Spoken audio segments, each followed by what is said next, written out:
आप सभी को हमारा प्यार भरा नमस्कार। मैं डॉक्टर विवेक द्विवेदी। आज टॉक विद विवेक इस शो का आज 16th एपिसोड है। आज हमारे साथ डॉक्टर राजीव अग्रवाल है। राजू सर, आपका नमस्कार, आपका हम स्वागत करते हैं अपने शो में। डॉक्टर राजीव अग्रवाल पीडियाट्रिशियन है, सीनियर कंसल्टेंट पीडियाट्रिशियन। और इनका इंट्रोडक्शन देते हुए मैं बताऊंगा कि डॉक्टर साहब ने एमडी किया हुआ है, एमडी पीडियाट्रिक किया हुआ है और 1999 से अभी तक ये मीरा भाईंदर में अपनी सेवाएं दे रहे हैं। और उन्होंने पीजी डिप्लोमा किया हुआ है मेडिको लीगल साइंस से। इसके अलावा इन्होंने advance diploma in hospital administration किया हुआ है। और इन्होंने मीरा भाईंदर, जो कि आज की तारीख में पॉपुलेशन करीबन 12 लाख 13 लाख की पॉपुलेशन है, वहां पर पहला मल्टी स्पेशलिटी प्राइवेट बड़ा setup doctor Rajiv Agarwal sir को इसका श्रेय जाता है। तो राजू सर, आपका फिर से एक बार हम अपने टॉक शो में स्वागत करते हैं। तो आज का टॉपिक है वैक्सीनेशन। तो सर, इस पे हम चाहते हैं जो भी आप बोलेंगे हमारे दर्शकों को आप एक सामान्य हिंदी की भाषा में बोलिए, या आप बीच बीच में इंग्लिश या मराठी भी बोल सकते हैं। और हमारे दर्शकों का बैकग्राउंड किसी का भी ज्यादा मेडिकल है नहीं, तो आपको जो भी बोलना है ऐसा बोलना है कि लोगों को समझ में आए। तो सर, वैक्सीन बहुत कॉमन है, आप पीडियाट्रिशियन हैं, आप बच्चों का इलाज करते रहते हैं, आप लोग वैक्सीनेशन वगैरह बच्चों में देते हैं। तो पहले बताइए कि ये वैक्सीन होती क्या है सिंपल भाषा में, और वैक्सीनेशन क्यों करते हैं, जरा प्लीज हमारे दर्शकों को। थैंक यू डॉक्टर विवेक द्विवेदी, आज आपने मुझे एक अपॉर्चुनिटी दी आपके इस टॉक शो में आने के लिए। ये बहुत ही बहुचर्चित टॉक शो है जो कि इंडिया में नहीं विश्व में लोगों के पास आपके यूट्यूब के माध्यम से जो आप इंटरव्यू ले रहे घूम रहे हैं, और लोगों ने काफ़ी उसकी सराहना की और प्रशंसा की है। तो thank you once again for that. Vaccine एक ऐसी चीज़ है कि शरीर में अगर कोई भी जंतु हमारे शरीर में चला जाता है तो हमारे बॉडी को एक डिफेंस मैकेनिज्म रहता है जिसके वजह से हमारी बॉडी उसको मारने की कोशिश करती है। इस डिफेंस मैकेनिज्म को एक्टिवेट होने को टाइम लगता है।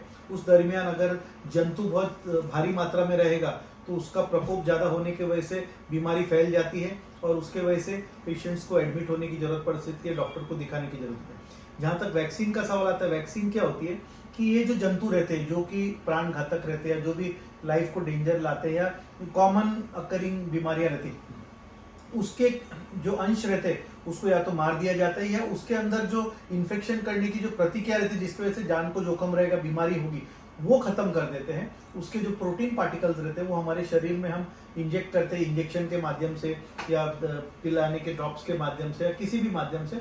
उसके वजह से हमारे शरीर का जो नेचुरल डिफेंस मैकेनिज्म है वो उसको रिकॉग्नाइज करता है और एक हमारे शरीर में इम्यूनिटी डेवलप हो जाती है। ये इम्यूनिटी डेवलप होके हमारे शरीर में बनी रहती है। अब नेक्स्ट टाइम अगर जब जेन्युइनली कोई भी वायरस या बैक्टीरिया अगर हमारे शरीर में घुसता है, क्योंकि इम्यूनिटी ऑलरेडी डेवलप्ड है, तो उसको उसके अगेंस्ट अटैक करने को टाइम नहीं लगता है, इमीडिएटली अटैक करता है और उसके वजह से वो जो जंतु आया है शरीर में उसको मार देते हैं।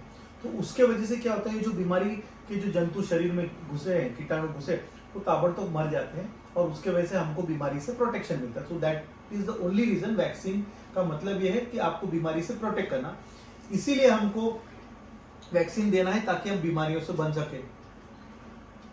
Thank you sir. साहब, ये बताइए कि वैक्सीन बच्चों में आप पीडियाट्रिशियन हैं, आप जानते हैं इतने सारे वैक्सीन आप लोग regular basis on daily basis पे देते हैं। बच्चों के वैक्सीन के बारे में बताइए, किस उम्र में कौन सा वैक्सीन देना चाहिए और कैसे कैसे रहता है, जरा आप प्लीज बताइए। जरूर, थैंक यू। मैं एक क्रम से जाता हूं ताकि सबके लिए इजी हो। जब भी बच्चा जन्म होता है तो with in the first 1 month BCG जो टीबी के लिए वैक्सीन होती है वो दी जाती है। वो यूनिवर्सली लेफ्ट जो शोल्डर रहता है वहाँ पे दी जाती है। अगर हम देखेंगे तो यहाँ पे हमको सब लोगों को स्कार रहता है, तो स्कार क्यों है, वो बीसीजी का स्कार है, तो वो बीसीजी दी जाती है। उसी के साथ 0 डोज पोलियो दिया जाता है और हेपेटाइटिस बी का 0 डोज दिया जाता है। इसके बाद 6 हफ्ते तक कोई वैक्सीन नहीं दी जाती। 6 हफ्ता, 10 हफ्ता, 14 हफ्ता पे डीपीटी वैक्सीन, पोलियो की oral vaccine, injectable polio vaccine, pneumococcal vaccine और हिप वैक्सीन, ये 5-6 का एक संगठित रूप में दी जाती है। तो एक पेंटावेलेंट वैक्सीन आती है, हेक्सावेलेंट वैक्सीन आती है, जिसके अंदर डीपीटी रहेगा, आपका पोलियो रहेगा, आपका हिप रहेगा और हेपेटाइटिस बी रहेगा। इन सब का कॉम्बिनेशन मिलकर एक वैक्सीन दी जाती है, प्लस एक निमोकोकल वैक्सीन रहती है, वो आप दे सकते हैं। ये हो गया 14 हफ्ते तक। इसी के साथ 6, 10 और 14 हफ्ते पे आपको रोटा वायरस जो एक कॉमन डायरिया का है, रोटा वायरस की वजह से वायरल डायरिया होता है, उसके प्रोटेक्शन के लिए ओरल रोटा वायरस का वैक्सीन आता है जो कि 3 डोज दिया जाता है।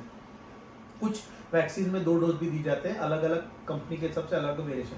अब 6 महीने तक इसके बाद में कुछ नहीं रहता। 6 महीने पे हम इन्फ्लुएंजा वैक्सीन जो कि वायरल फीवर हम जो बोलते हैं प्लस स्वाइन फ्लू इसके अंदर कंपोनेंट रहता है, ये हम देते हैं। इनके 2 डोजेज रहते हैं, एक अभी और एक मंथ के गैप में। फिर 9 महीने पे आता है मीजल्स, लेकिन आज के तारीख में सरकार बोलती है कि मीजल्स के बदले आप MMR वैक्सीन ही दो। 1 साल की उम्र पे हम हेपेटाइटिस ए का वैक्सीन दे सकते हैं, टाइफाइड का वैक्सीन दे सकते हैं, कॉलेरा का वैक्सीन दे सकते हैं। जो कॉलेरा का वैक्सीन है 2 डोज रहता है, ओरल वैक्सीन है। एक आज अगर हम देंगे तो 15 दिन के बाद दूसरा डोज होता है। हेपेटाइटिस ए का जो वैक्सीन है वो 2 डोज रहते हैं, उसका आज एक अगर हम देंगे तो 6 महीने का दूसरा डोज होता है। इसके बाद में हम 13वें महीने में हम चिकन पॉक्स का वैक्सीन दे सकते हैं जो कि 2 डोजेज रहते हैं। अगर आप आज हम दे रहे तो आइदर हम 3 महीने के बाद सेकेंड डोज दें या फिर 5 साल के बाद सेकेंड डोज दें। फिर 15 से 18 महीने के बीच में वापस MMR का बूस्टर डोज आता है, DPT का बूस्टर डोज आता है, हिप का बूस्टर डोज आता है, हेपेटाइटिस बी का बूस्टर डोज आता है और निमोकोकल वैक्सीन का बूस्टर डोज आता है। इसके बाद हम सीधा 1.5 साल के बाद, बहुत ज़्यादा वैक्सीन नहीं रहती, 2 साल के बाद में हम लोग मेनिंगोकोकल वैक्सीन जो आज के तारीख में इंडिया में धीरे धीरे मेनिंजाइटिस बढ़ रही है तो उसको मेनिंगोकोकल वैक्सीन बोलते हैं, वो दे सकते हैं। जैपनीज एनकेफेलाइटिस वैक्सीन जो है ब्रेन फीवर की, वो दे सकते हैं। 1 साल के बाद में हम टाइफॉइड वैक्सीन भी दे सकते हैं। 1 साल के बाद कभी भी हम दे सकते हैं। अभी जो नई टाइफॉइड वैक्सीन वो सिंगल डोज वैक्सीन है, तो 1 डोज देने से आपको लाइफ लॉन्ग प्रोटेक्शन मिलता है। ये टाइफॉइड वैक्सीन देने से ऐसा नहीं कि आपको टाइफॉइड नहीं होगा, टाइफॉइड बेसिकली खाने पीने से होता है। तो ये अगर आप वैक्सीन दे रहे हैं तो आपको रेजिस्टेंट टाइफॉइड होने के चांसेस कम होते हैं, या जो टाइफॉइड होगा भी वो कम मात्रा में होने की वजह से आप OPD बेसिस पे दवाई ले सकते हैं। फिर सीधा 5 साल की उम्र में वापस DPT का बूस्टर होता है, पोलियो का बूस्टर डोज होता है, इंजेक्टेबल पोलियो का बूस्टर डोज होता है, MMR का बूस्टर डोज होता है।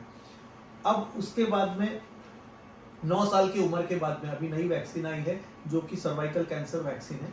इसके अंदर अलग अलग कंपनी के अलग अलग ये हम लोग जो देते हैं उसके अंदर जो डोजेज है 0, 1 और 6, मतलब आज अगर हम देंगे तो 1 महीने का दूसरा डोज, 6 महीने के बाद तीसरा डोज। गाडासिल कंपनी जो कि लगभग मोर देन 40 कंट्रीज के अंदर गवर्नमेंट उसको दे रही है, इंडिया में अनफॉर्चुनेटली अभी नहीं है। गाडासिल वैक्सीन मेल्स और फीमेल दोनों को देना चाहिए ताकि ये सर्वाइकल कैंसर से प्रोटेक्ट कर सकती है। एकमात्र वैक्सीन है पूरे विश्व में जो किसी पर्टिकुलर कैंसर से प्रोटेक्ट करती है, तो ये एक देना चाहिए। 10 साल के बाद में हमको वापस DPT का बूस्टर आता है जो कि हम TDAP बोलते हैं। फिर 15 साल पे वापस MMR वैक्सीन आता है और 15 साल की उम्र में आप हेपेटाइटिस बी का भी बूस्टर डोज दे सकते हैं। Thank you sir. जैसे अभी आपने एक जिक्र किया सर्वाइकल कैंसर का वैक्सीन, और ये कैंसर प्रोटेक्ट करती है। सर्वाइकल कौन सा मतलब एरिया होता है सर्वाइकल कैंसर, इसके बारे में जरा जस्ट एक हल्का सा। ये जो फीमेल्स का जो गर्भाशय होता है उसको, उसका जो आगे का मुंह रहता है उसको हम सर्विक्स बोलते हैं, उसका जो कैंसर होता है उसको सर्वाइकल कैंसर। लेकिन ये कैंसर सिर्फ गर्भाशय का कैंसर नहीं बचाता, इसके अलावा आज के तारीख में गर्भाशय के बाहर जो वजाइना उसका भी, और मेल्स के अंदर स्पेसिफिकली इसका जो ओरल कैंसर्स के अंदर भी इसका इफेक्ट है, क्योंकि आज के तारीख में एबनॉर्मल सेक्स प्रेजेंटेशन होने की वजह से सेक्सुअल इंटरकोर्स में उसकी वजह से ओरल कैंसर भी ये ह्यूमन पैपिलोमा वायरस की वजह से कॉमन है। तो ये कुछ हद तक ओरल कैंसर भी बनाता है जो ये वायरस से होते हैं, एनल कैंसर भी बचाता है और सर्वाइकल कैंसर भी बचाता है। थैंक यू सर, बहुत अच्छा इन्फॉर्मेशन दिया। अच्छा ये बताइए कि बहुत सारे लोग प्राइवेट हॉस्पिटल अफोर्ड कर सकते हैं, प्राइवेट हॉस्पिटल में जाते हैं, वैक्सीन का पेमेंट करके करवाते हैं, कुछ लोग नहीं अफोर्ड कर सकते, तो क्या है गवर्नमेंट में सारी वैक्सीन अवेलेबल है? ज़्यादातर वैक्सीन गवर्नमेंट में आज के तारीख में अवेलेबल है। मैं प्रधानमंत्री मोदी जी का शुक्रगुजार करूंगा कि पिछले 4-5 सालों में बहुत सारी वैक्सीन्स गवर्नमेंट में अवेलेबल हो गई है। अभी आज के तारीख में मैं बोलूँगा कि लिस्ट इतनी लंबी है कि कौन सी वैक्सीन नहीं मिलती है वो बोलना ज़्यादा आसान है। मतलब इतनी वैक्सीन गवर्नमेंट ने अवेलेबल कराई जो कि फ्री ऑफ कॉस्ट पब्लिक को मिल सकती है। तो पब्लिक चाहे तो गवर्नमेंट में दे सकती है, जिसको वहाँ पे लाइन में नहीं खड़ा रहना है, जिसको लगता है कि भाई मुझे डॉक्टर के हाथ से लेना हो, प्राइवेट में आके ले सकते हैं। प्राइवेट में हम लोग भी वही थोड़ा सा कंपनी का फर्क रहता है, बट डेफिनेटली अगर एक डॉक्टर देता है तो उसका फायदा ज़्यादा रहता है। जो वैक्सीन अभी गवर्नमेंट में अवेलेबल नहीं है वो इन्फ्लुएंजा वैक्सीन है, फिर आपका निमोकोकल वैक्सीन है, कॉलेरा वैक्सीन है, हेपेटाइटिस ए वैक्सीन है, चिकन पॉक्स वैक्सीन है, टाइफॉइड वैक्सीन है, मेनिंगोकोकल वैक्सीन है, जापानीज एनकेफेलाइटिस वैक्सीन है, ये जो गर्भाशय के कैंसर का है सर्वाइकल कैंसर वैक्सीन, ये अवेलेबल नहीं। ये सब ज़्यादा इन्फ्लुएंजा, ये सब ज़्यादातर जो वैक्सीन है अवेलेबल नहीं है। पर हाँ, यहाँ पे मैं बताना चाहूँगा कि जैसे हम डीपीटी का वैक्सीन देते हैं तो गवर्नमेंट के अंदर जो वैक्सीन अवेलेबल है वो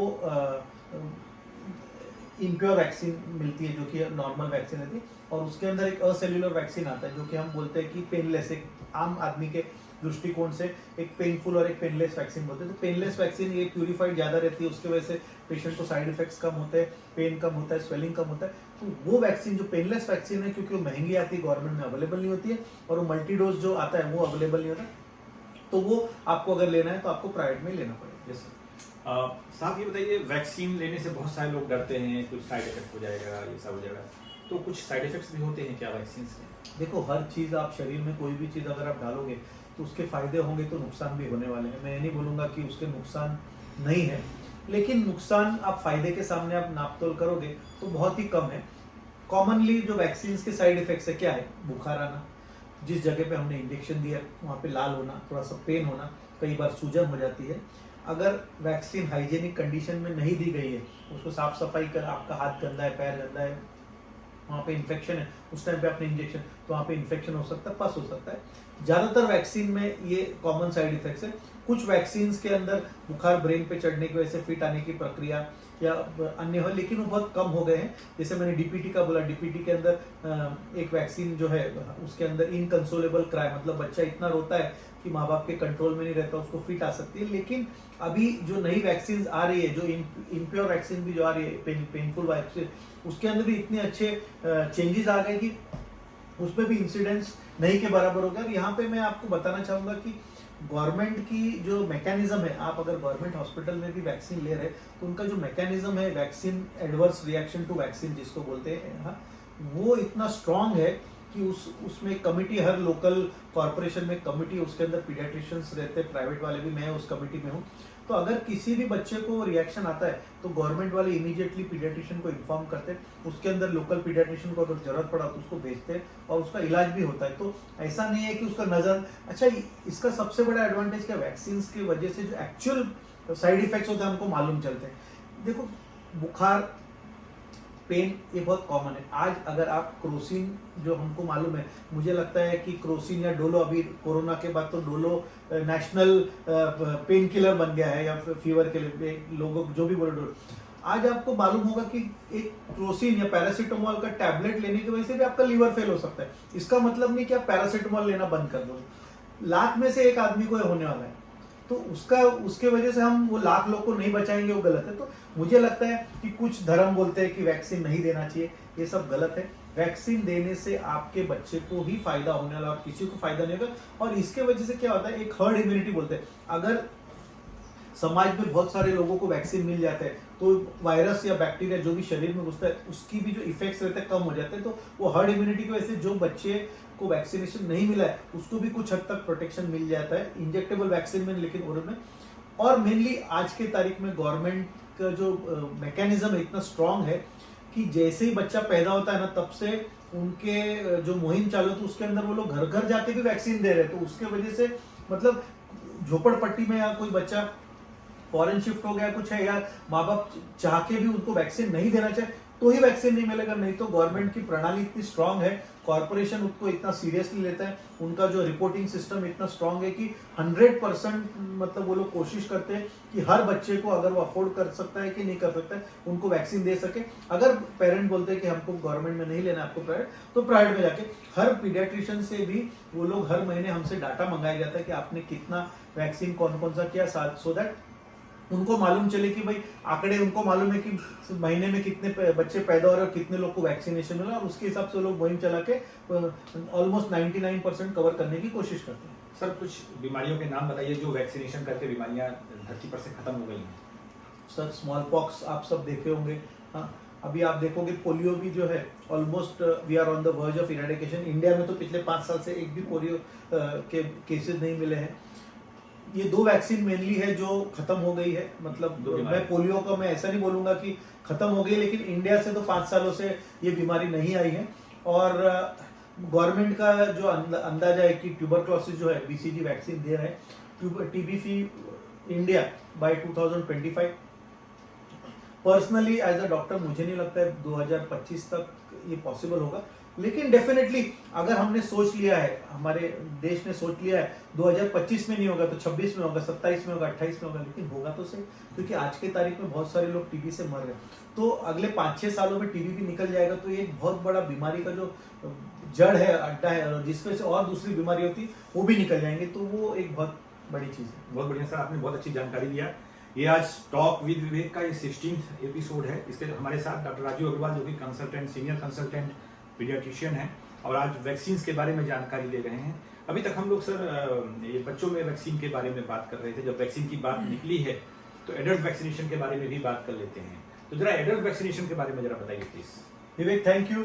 मैं बहुत आभारी हूँ आपका कि as a orthopaedic surgeon, senior orthopaedic surgeon, आपने एडल्ट वैक्सीनेशन का नाम लिया, वरना आज के तारीख में एक ये ऐसे गुट है एडल्ट वैक्सीनेशन जो कि बहुत ही मतलब निग्लेक्ट किया गया है, क्योंकि मोस्ट ऑफ द फिजिशियंस या जो भी जनरल प्रैक्टिशनर्स एडल्ट्स को ट्रीट करते हैं, हाँ, उनको या तो मालूम नहीं, मालूम है तो क्योंकि वो देते नहीं है इसके लिए प्रमोट नहीं करते। तो मुझे लगता है कि जो एडल्ट लोग हैं 18 साल के ऊपर, जिनको क्रॉनिक बीमारियां हैं, लाइफ थ्रेटनिंग बीमारियां हैं, जैसे उनको हार्ट का प्रॉब्लम है, ब्रेन का प्रॉब्लम है, लंग्स का प्रॉब्लम है, लीवर का प्रॉब्लम है, किडनी का प्रॉब्लम है, शरीर में कोई भी बीमारी है, जो क्रॉनिक स्किन डिजीज है, कैंसर है, उनको एडल्ट वैक्सीनेशन लेना चाहिए। एडल्ट वैक्सीनेशन का सबसे बड़ा फायदा ये है कि जो लोग बीमार है या जिनके शरीर में ऑलरेडी कमजोरी है, कोई ना कोई बीमारी है, उन लोगों को ये बीमारियां होने के बाद में उनके जान को जोखिम ज्यादा रहता है। अगर समझो आप किसी लंग्स के पेशेंट को, ऑलरेडी किसी को सीओपीडी है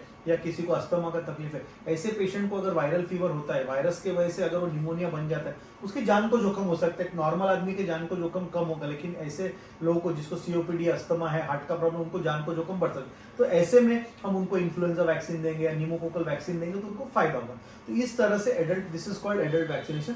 जहां तक एडल्ट वैक्सीनेशन सवाल है, जो हम वैक्सीन दे सकते हैं एडल्ट्स में, वो सबसे पहले इन्फ्लुएंजा वैक्सीन है, जिसके 2 डोज होते हैं पहले साल में, और फिर हर साल उसका 1-1 डोज दिया जाता है। आप पूछोगे हर साल 1-1 डोज क्यों दिया जाता है, तो उसका कारण ये है कि हवा में जो वायरस है, हवा में जो भी वायरस घूम रहा है, जिसके वजह से हम सो कॉल्ड बोलते हैं कि सीजन चेंज हो गया, आपको सीजनल बुखार है जो बोलते हैं, तो वो वायरस के वजह से होता है। अब ये वायरस रेप्लिकेशन हो के चेंज होते रहते हैं, तो उसके वजह से वायरस का कंपोनेंट चेंज होने की वजह से आपने 2 साल पहले जो वैक्सीन लिया होगा उसकी इम्यूनिटी खत्म हो जाती है, प्लस वो वायरस ही चेंज हो गया तो उसके इफेक्ट्स नहीं होते। तो हर साल एक बार आपको सिंगल शॉट लेना है। जो लोगों को हार्ट के प्रॉब्लम्स है, लंग्स के प्रॉब्लम्स है, ब्रेन के प्रॉब्लम है, किडनी, लीवर के, उनको तो 100% इन्फ्लुएंजा वैक्सीन लेना चाहिए।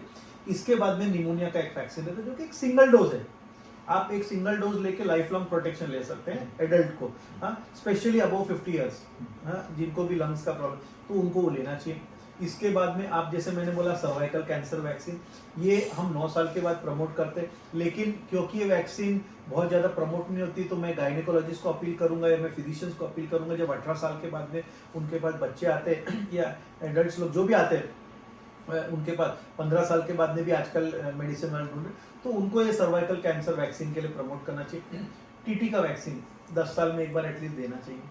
फिर आपके एडल्ट वैक्सीनेशन में मैंने आपको निमोनिया बताया, अभी जैसे जैपनीज एनकेफ्लाइटिस है, ये इंडिया के नॉर्थ इंडिया में बहुत सारे एंडेमिक है जहाँ पे, तो वहाँ पे आपको ले सकते हैं।